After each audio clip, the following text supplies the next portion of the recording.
Thank you all for joining us. My name is Jared Kenney, Wealth Advisor here at the Noble Group. And we first and foremost want to thank everyone for coming and learning a little bit about Social Security today. It's a topic that means a lot to me because there's so many things with it and it's so involved and it's so difficult for a lot of different reasons. So today, hopefully what we're going to walk through is a little bit more about ways that we can increase benefits that, may for some people seem very simple, and for others, it could be very involved. So we're just going to walk through that today and a few other things.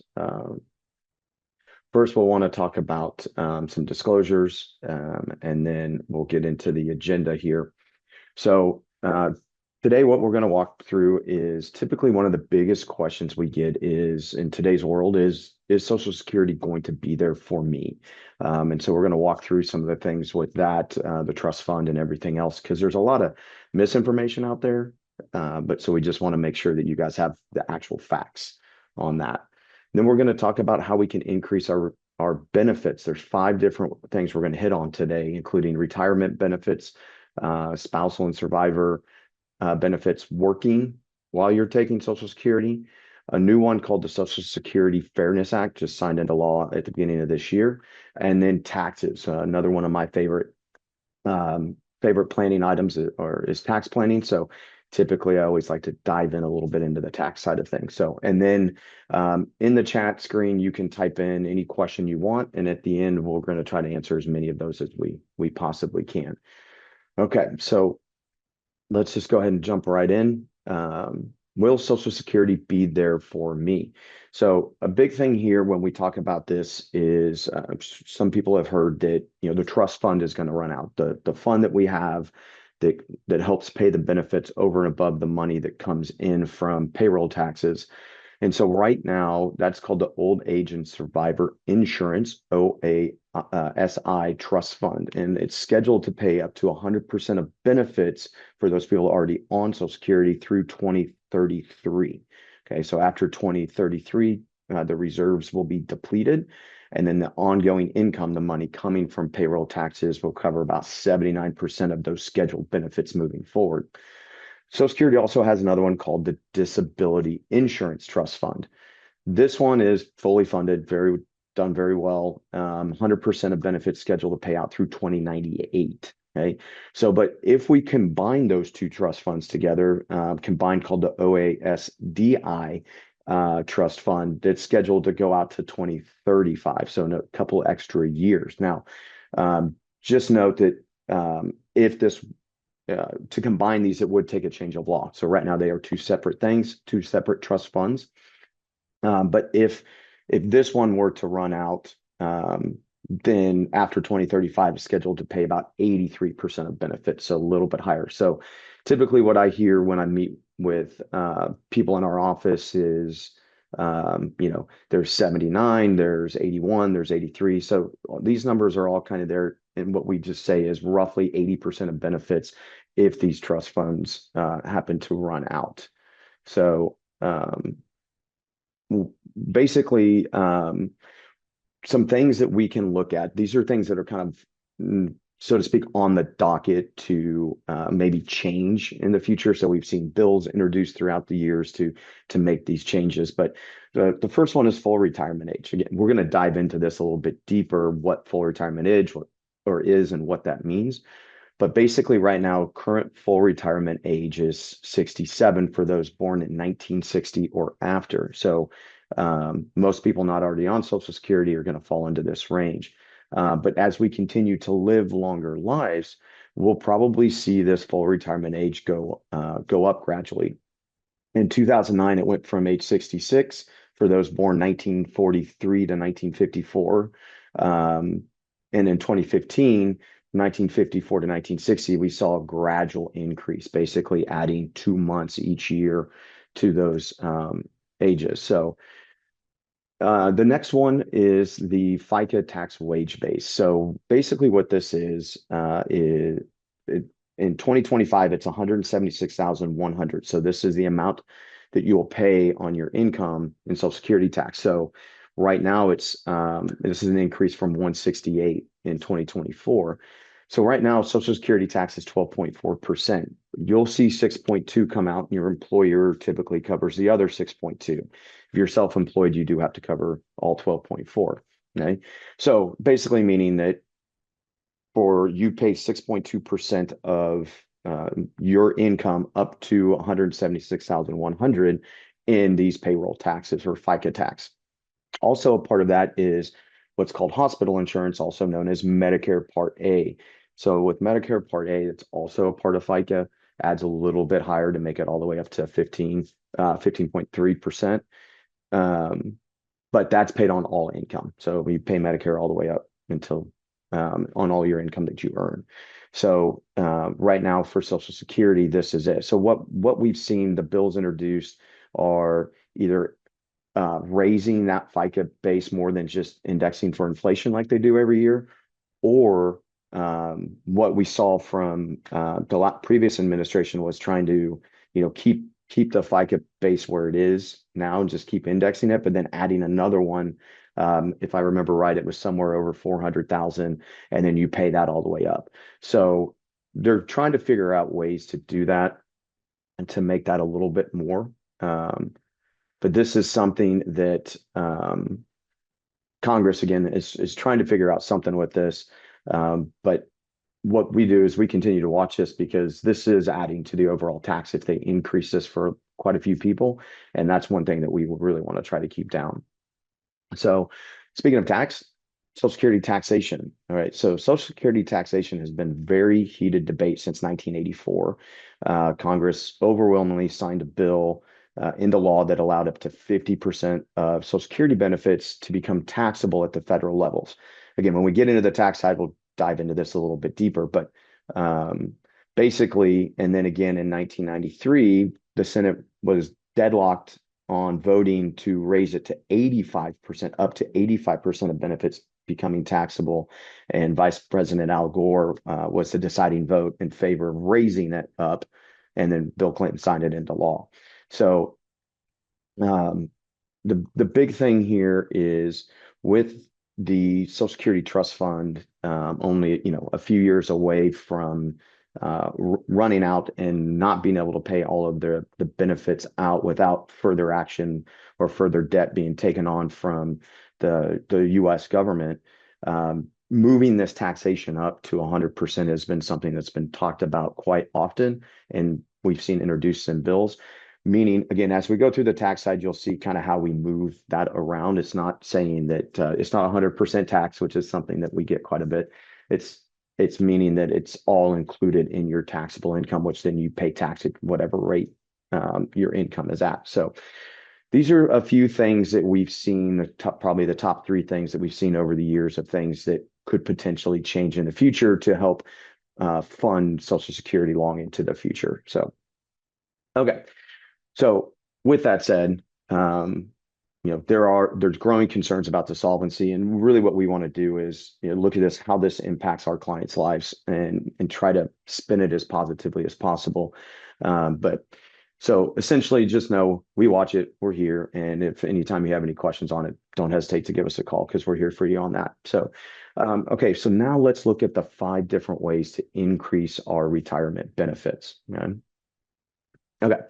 So Social Security uses your highest 35 years of indexed earnings. So waiting until full retirement age will add 8% per year to your benefit up until age 70. So basically saying here, if we wait longer to collect, we're going to get a higher amount. Okay. But even if you plan to take them a little earlier, you still get 6% a year to wait up until full retirement age. So it's just a little over 6%. Okay. So these are just different things to look about or to think about. Okay. Another one is spousal benefits. So this is one that we see. We've seen people that didn't know they could even do this. So you may be eligible to take these benefits based on your spouse or even ex-spouse if you're divorced, work history, and then survivor benefits. This is probably the one that we see where when we sit down with people that we see that we can make a big change into what they're receiving because they didn't understand the rules behind the survivor benefits. Okay. But it's usually the survivor benefits usually positively impact survivors if filed correctly. Okay. And then tax, again, love to lead with the tax side, but when it comes to taxes on benefit, they simply just reduce your take-home pay from Social Security. So lowering our taxable income in retirement can yield higher after-tax Social Security benefits. And we're going to walk through an example of tax benefits towards the end, so you definitely want to stick around and not miss that one. Okay. So now let's dive deep into each one of these. Okay. So first, we're going to talk about retirement benefits. Okay.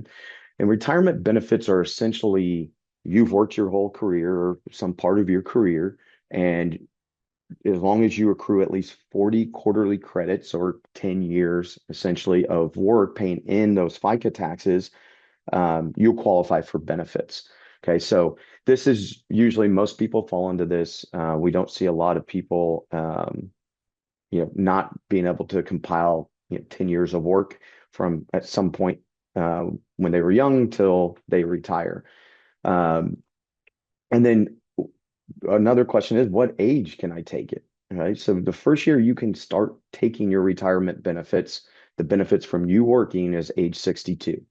But taking at this age has its benefits. However, it comes with a reduced payout for taking before your full retirement age. Okay. We get a lot of break-even questions. So I always always like to talk about the break-even, and it's pretty much purely math. Okay, so the break-even for taking benefits is usually calculated off of full retirement age. So if you take your benefits early at age 62 versus your full retirement age at 67, again, these are for people born 1960 and after. The numbers here might be skewed a little bit if your full retirement age is 66 and 8 months or 66 and 10 months. But for the purpose of this, we're going to focus on 67. Okay, so if you take them at 62 versus 67, the break even is 78 years old, which means that if you live past 78, you're going to take in more Social Security dollars for waiting. Okay, so that's the break even. And then if you wait and take benefits until age 70, so we're going to get that 8%, what we call delayed retirement credits from age 67 to 70, the break even moves up to 83. So if you live past 83, it would have been better to wait to take it because you're going to get more Social Security dollars. Okay. So there are other benefits to waiting, including higher spousal and survivor benefits, which again, we'll discuss later in this presentation. But typically, when we talk about what's the best age, it really comes down to looking at the full financial plan. We don't like to look at Social Security in a vacuum. We tie it in with your other income sources, assets, and tax planning to determine what age is best for each individual or couple. There are reasons to take Social Security early, such as decreased longevity or income is really needed at the time. There's also reasons to wait later, like we talked about, such as you're still working, or you want to ensure your spouse has the highest possible benefit should something happen to you. Right? So let's look at this full retirement age a little bit deeper. Okay. So essentially here, we can see this is just a list of full retirement ages. From 1943 to 1954, the full retirement age was 66. Again, 2015, we started gradually moving that up to every 2 months until age 67 from 1955 through 1959. So now what we see is anybody born right now, anybody born in 1990 is full retirement age is 67 until they make these changes again. So we're at the point where we're probably going to see that at some point in the future. But so if you were born in 1958, your full retirement age is 66 and 8 months. You're most likely already past that or right at that, depending on when your birthday was. So these are things to watch that you're there. When we talk about working and taking benefits, this is something to pay attention to. Okay. So right now, so we talked about your retirement benefits. Again, this is the benefit that you received for working and paying into FICA taxes all those years. Okay. Now we talk about the spousal and the survivor benefit. And so big thing here is we want to know who's eligible for this. Right. So spousal benefits, pretty simple. If you're married, and you've been married for at least 1 year, your spouse has filed for and is receiving their own benefits, or you're under the age of 62 and caring for a child. Okay, so basically what this means is that the spouse qualifies for up to 50% of the what's called the primary insurance amount, which is the amount that we receive at full retirement, PIA, primary insurance amount. This is the amount that's received. So we're entitled to up to 50%. We say that because if you take it before full retirement age, it's a reduced amount. But basically, we get that in. If the amount that you would receive from your spousal is greater than your own benefit, your own retirement benefit from working, then you'll get what's called the boost, and it just moves up. So if you're supposed to get 1,000 from your own, but you would have gotten 1,500 from the spousal, you'll get 1,000 from your own, 1,500 from the spousal to make that 1,500 a month. To you, it looks like a normal check. It just comes in at 1,500, but for us, that's kind of, we call that the spousal boost. If your spousal benefit is 1,000 and your own benefit is 1,500, you're just going to get your own benefit. Okay, so pretty easy there. There are a couple of rules to where if your spouse has not claimed yet, you cannot receive a benefit off of a spouse unless you claimed. We used to have some rules that we could do that with. They've all pretty much gone away, so we don't really even talk about those anymore. But so essentially, for most people these days, specifically anybody with a full retirement age of 67, anybody like that, we have to wait for the spouse to file to receive those benefits. So there are some things we can do with that from a planning perspective. If you have your own, we can file some early, some things, but there's definitely some caveats with that. So you definitely want to make sure you get that plan correctly. Okay. So now if we claim early, so before our full retirement age, there's a big decrease in that benefit that we get. Okay. So again, from an example standpoint, let's use $1,000 a month, easy math here. So if a retired worker's benefit is 1,000 a month, we're entitled to, or excuse me, titled as a retired worker's benefit is 2,000 a month. As a spouse at full retirement age, we're entitled to 50% or $1,000.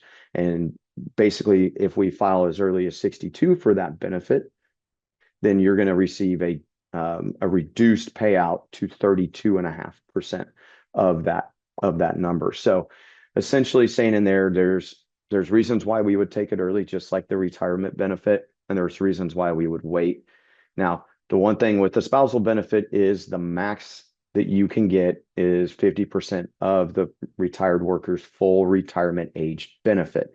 So even if the retired worker spouse waits until 70 to collect it, the full retirement age, that age 67 benefit, is what's used in the calculation for that spousal benefit. So there's no reason to wait till age 70 to take your benefit if you're trying to increase the spousal benefit, because it just won't after full retirement age.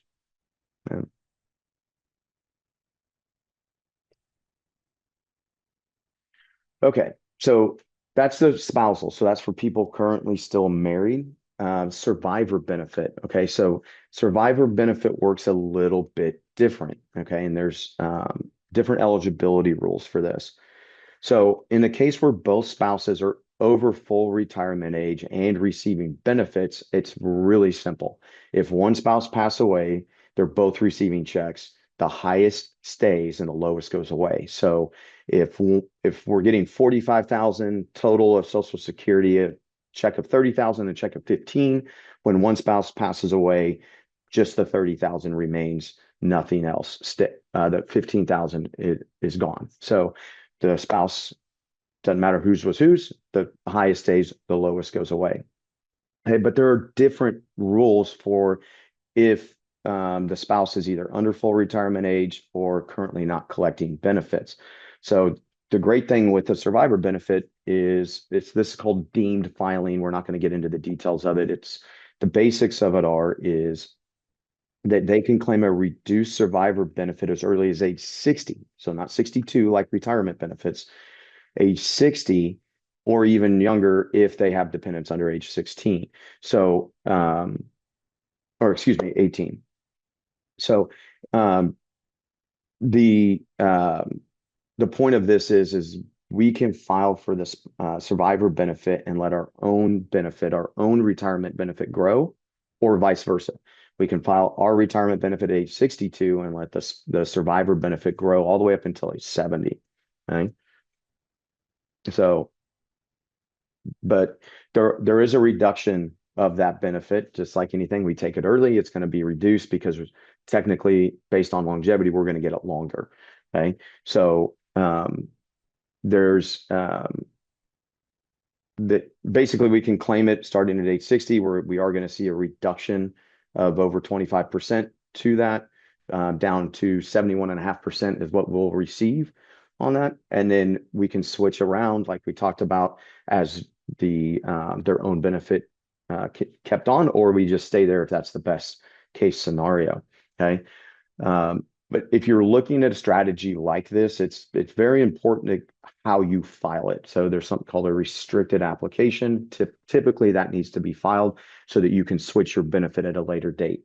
All things that if you're going through this process, just a quick conversation, we can help you get to that point to file that correctly. Okay, so.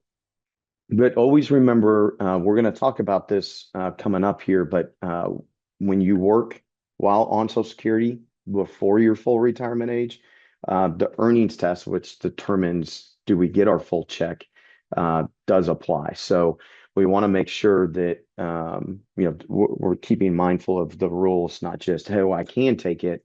If we're still working, then maybe it makes sense to keep letting that grow and not taking it. So.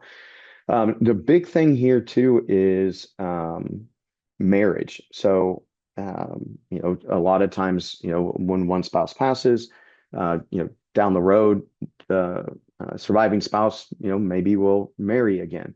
So as long as they're age 60 or older when they get remarried, they can stay on the survivor benefit. If you get married before 60, you lose that survivor benefit. So it's very important. I have unfortunately seen somebody that got married about a week before they turned 60, not knowing that this was an option for them. And so it's important to understand that while certain things don't matter on the financial side, something as easy as that could have added a lot of income to her retirement. So these are just certain things to think about when we talk about the survivor benefit. Okay, so the other side, we talked about survivor benefit being slightly different than the spousal. And when we talk about that too is what's actually called the full benefit age, but for ease of it, we also call it full retirement age for survivors. But basically, you can see everything's just pushed 2 years. So the slide on the left is your full retirement age for your own retirement benefit, and here's a survivor full retirement age. So you will see your full retirement age is slightly later on those. So it's just a little bit different, a little quirky. Nobody really knows why they do that. It's some actuarial calculation, but that's kind of how that's set up. Okay, so now as we continue to talk about spousal and survivor benefits and how we can maximize those to the fullest, one thing that quite a few people don't know when they come and sit down is that you could be entitled to divorced spousal or survivor benefits. Okay, so there are some rules here, but basically, if you are married for at least 10 years, you have not remarried and are divorced for at least 2 years, or the ex is already receiving the benefit, you're eligible for the spousal benefit. Okay, if it's greater than your own, that is. If it's not greater than your own, just like the spousal, you're not going to get anything from that. Now, for divorce survivor benefits, if you've been remarried or if you've been married for 10 years, and never remarried before age 60, then you'll still have the ability to get divorced survivor benefits. Okay, and I talk about this years ago. I did meet a lady came into my office after a Social Security event, and she had been married 4 times, each for 10 years, and um, she was worried about 4 people being able to take divorce spousal benefits from her, which she was the high wage earner. So definitely they had the ability to do that if they weren't remarried. But then if she passed it, they were all going to get her check. And that's absolutely how the system works. And we wonder why, we're talking about at the beginning of the presentation, 2033, 2035, these things running out. So there are some quirky things with this that isn't really how they were set up to do, but it's the law and the rules. So if we can take advantage of it, let's take advantage of that. Okay.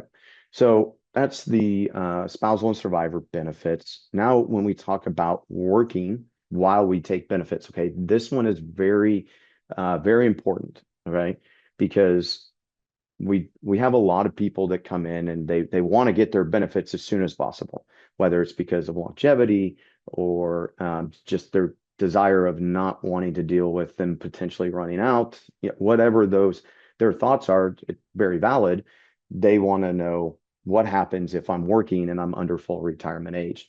Okay, so very important here. Essentially, the easy way of it, once you hit full retirement age, you can make as much money as you want, and there's no limit, no reductions from your benefits. Okay. So if you're younger than full retirement age for the entire year, okay, so we're going to talk about this little red section over here. Okay, you can make up to $23,400 a year without your benefits being reduced. Okay. But every dollar that's over that limit, or for every $2 over that limit, we're withholding a dollar. And by we, I mean Social Security. So as you make more money over that limit, Social Security is going to hold back your Social Security check. And essentially what they do is they just withhold a full check up until the amount that they need. So it's pretty effective for what Social Security is trying to do with that. Um, we all have our own thoughts on is that actually equitable? We've been paying into this whole time. Why does it matter if we take it while we're working or not? We're going to pay most likely some tax on it because of earning other income. So those aside, these are the rules. Okay. So we're going to move to the yellow section here. In the year that you reach full retirement age, you can actually make more. So if you turn 67 in June, you can make $62,160 in that 6 months. Okay. So up until June, you can make, I guess, 5 months, you can make $62,160 before your benefits are withheld. And it's $1 for every $3 over the limit. Okay. So working and taking Social Security in the year you turn full retirement age isn't as bad as for the years before that. So if you turn full retirement age in December, it's those 11 months that matter. Okay, so you have $62,160 you can make between January and the end of November.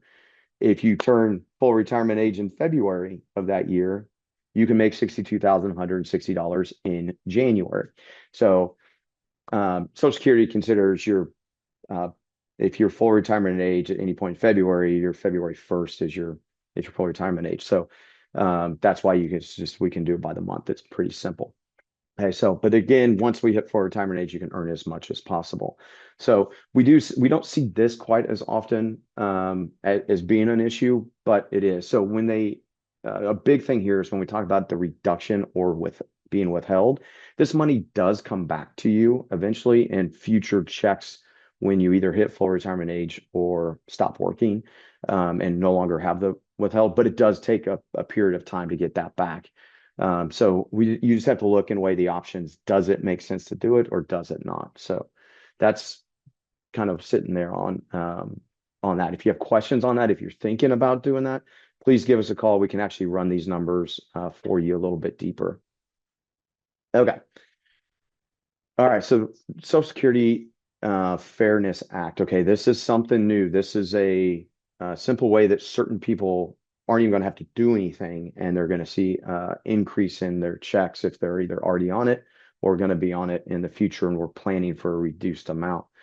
So essentially, the Social Security Fairness Act was signed into law at the beginning of January by Biden before the switch of presidents, and it was had big bipartisan support for this. But essentially, what it is, it's the removal of the windfall elimination, or WEP, and the government pension offset. For those not familiar with those two things, that what they affect are when we have Social Security benefits and a government pension. So for anybody here in Texas like us, a big one is teacher retirement. You don't typically pay into Social Security, you pay into TRS as a teacher.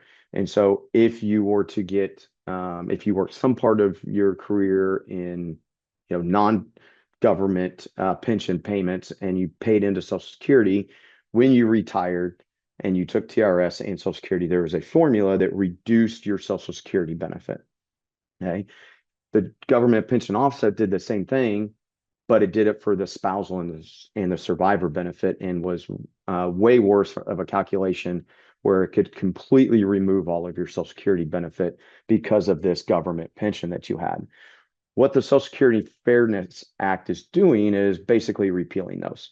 Okay, so the WEP and the GPO were put in years ago because of basically the words you see on there, windfall.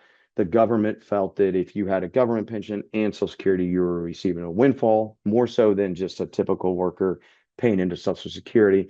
So they needed a reduction, and it's a very complicated formula for the WEP, and not as complicated for the GPO, but way more hurtful to your Social Security benefit. So, but basically right now that's going to affect about 3 million Americans. So not a ton of people compared to how many are on Social Security, but it's a big number. So if you have a spouse that's a teacher, or paid into TRS or some other government pension, if you were planning on that affecting you, it should not in the future.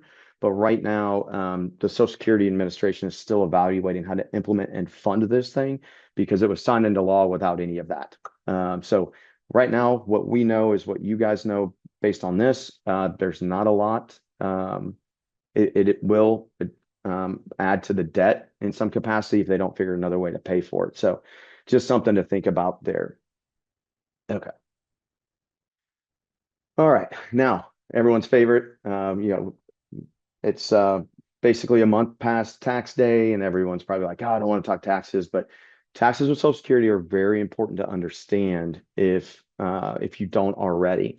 Okay, so basically, Social Security uses something called provisional income. Okay, provisional income is very simple to calculate. It basically takes your modified adjusted gross income, which anybody familiar with adjusted gross income?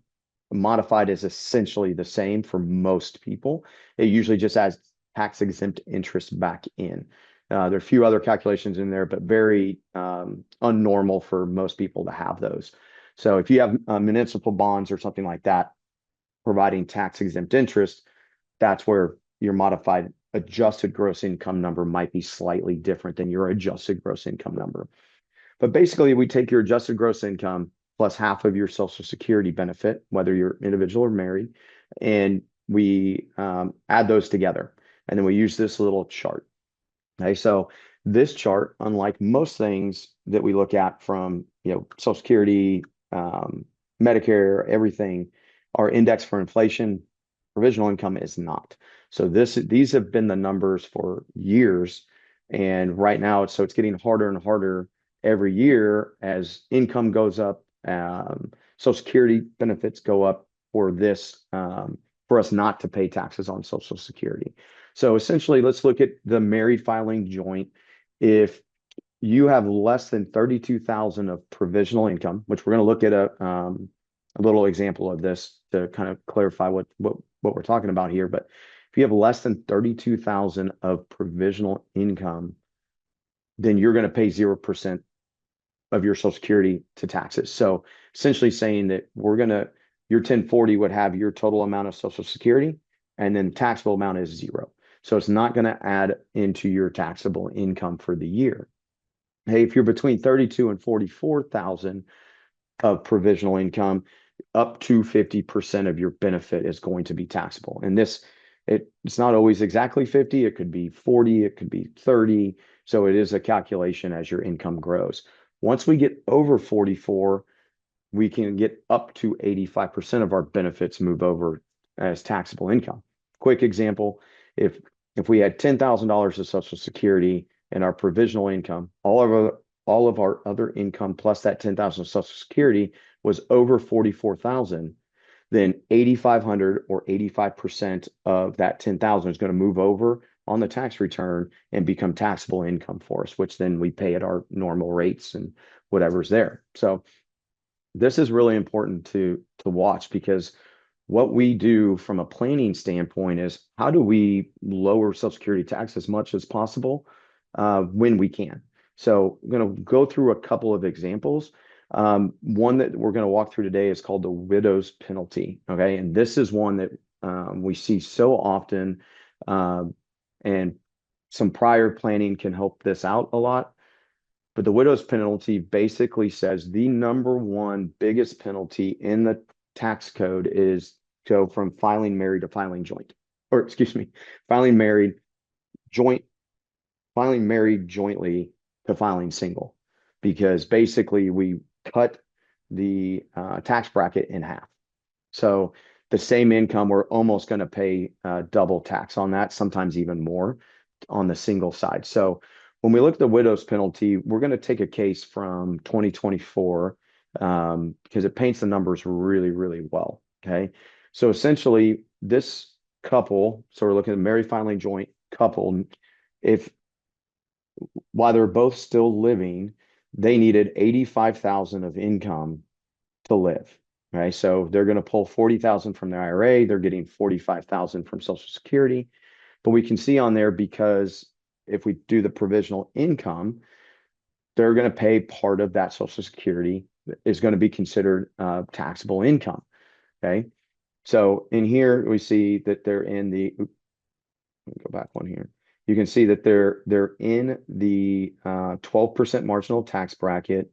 They're going to pay, their taxable income is about $29,000. They're going to pay $3,000 of taxes. Okay. That's about a 10.4% effective tax rate. Not too bad. I'm happy to pay 10% forever, right? Not a bad number. Rather pay 0, but 10 is not bad.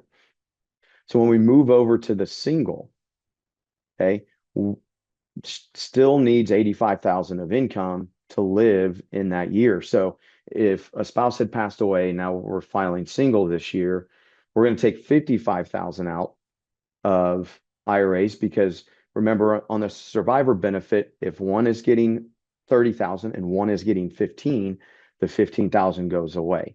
So $30,000 of Social Security, but check out what this does.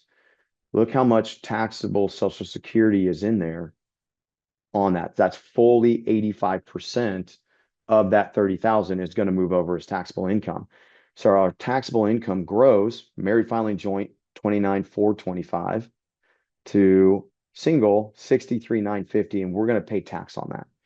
So we see our tax almost triple, or actually triple for the most part, higher marginal bracket and higher effective tax rate.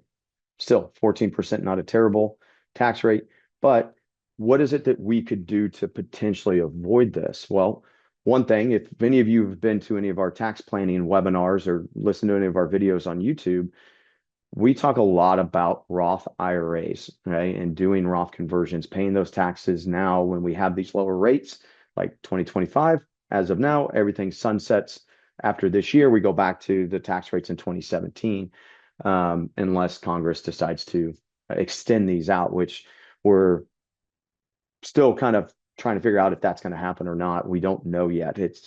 We know the current administration wants to do that, but we don't know if it's going to be feasible from a cost standpoint for the government to do that. So essentially here, the great thing about a Roth IRA is the income that we pull from a Roth IRA is not considered as part of provisional income. It's not considered part of modified adjusted gross income or adjusted gross income. So essentially, we can go take as much money out of the Roth as we want and not pay tax, and it's not going to hurt any of our other income sources from a tax standpoint. So as we can see here, under these same things, if we had done planning for either side, the couple or the individual, you can see that everything flows down with the standard deductions. We're able to essentially move this income into a 0% tax rate and pay nothing.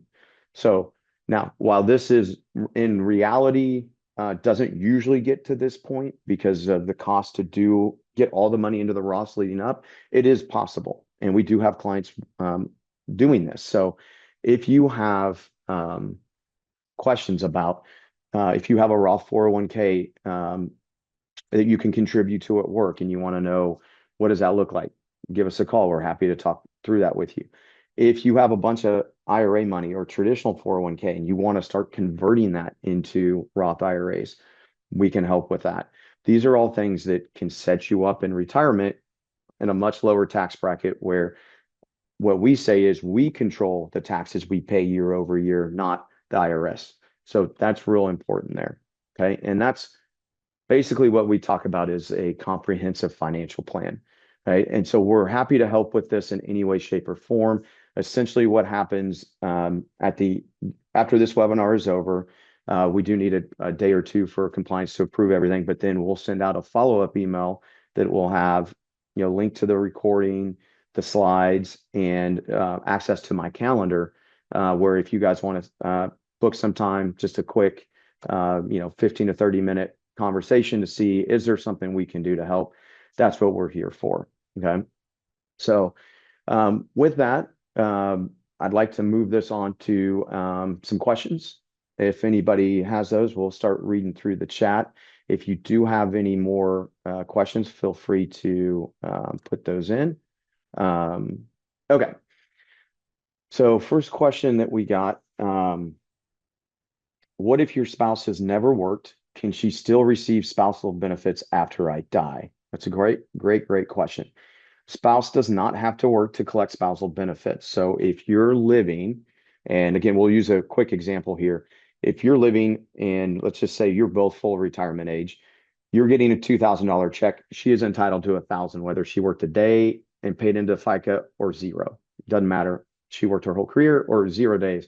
She's entitled to that spousal benefit. Now, from the survivor side, can she still receive that when you die? The survivor side is, again, the spousal will go away because it's going to be lower than your benefit. By law, it's at most 50% of your benefit. So by law, she is going to lose her spousal check, but she's going to retain yours. So your overall Social Security benefits will go down by whatever her spousal was, but now your benefit, the bigger benefit, will be her benefit. Okay. And she'll receive that for the rest of her life. Okay. Okay. Second question, are sessions free? Yeah, great question.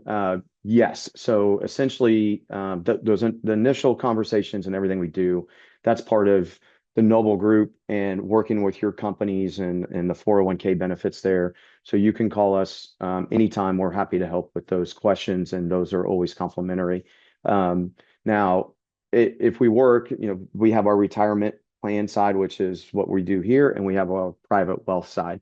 If we start working in the private wealth side together, we're going through financial plans, we're investing money, we're doing all this planning and asset allocation and everything there.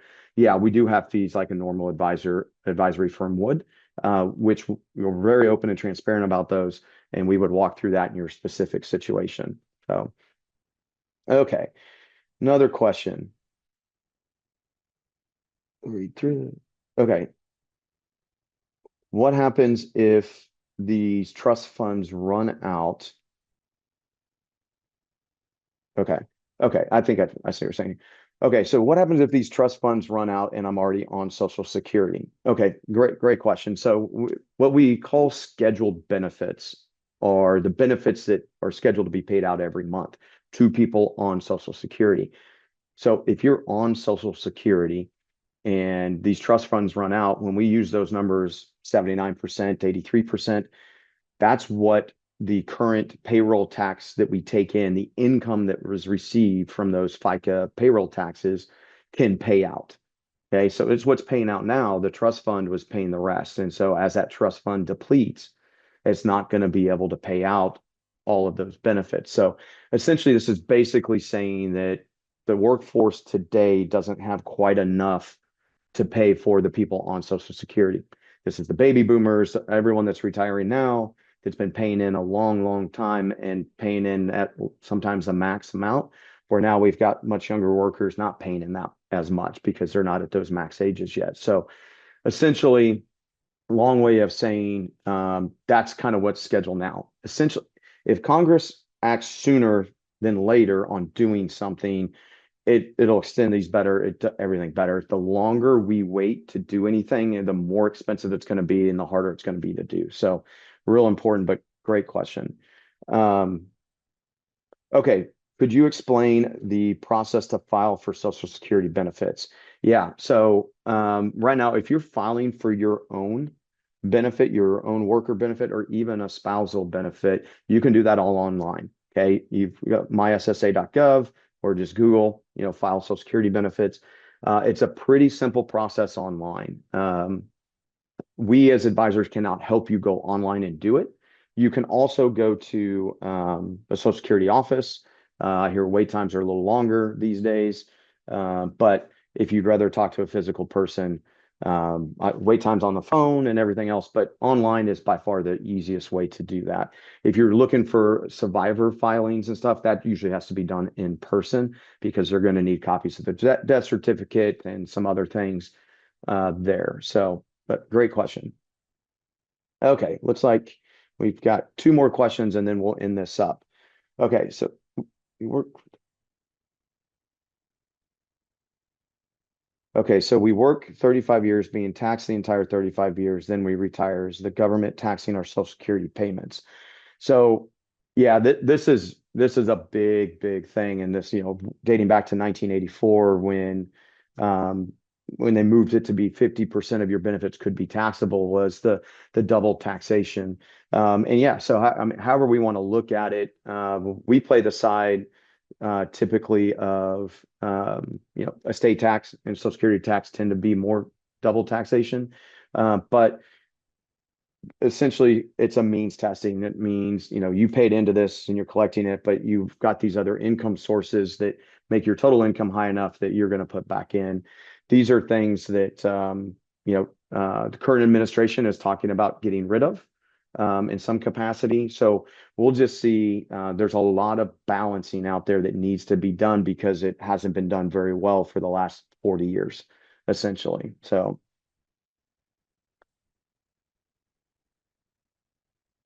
okay. So last question here.